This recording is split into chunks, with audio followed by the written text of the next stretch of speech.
শেষ জামানা হবে গডলেস সভ্যতা। বারবার মনে রাখবেন, আখিরুজ জামানের সূরা হলো সূরাতুল কাহফ।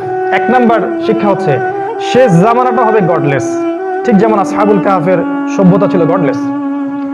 আপনি শেষ জামানার আপনার রাজনৈতিক সিস্টেম দেখবেন, সেখান থেকে তারা ধর্মকে তুলে দিবে।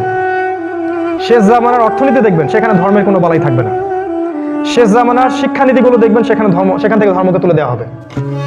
শেষ জামানার সামাজিক অবস্থাগুলো দেখবেন, এখান থেকে ধর্মীয় হেদায়েত উঠে যাবে।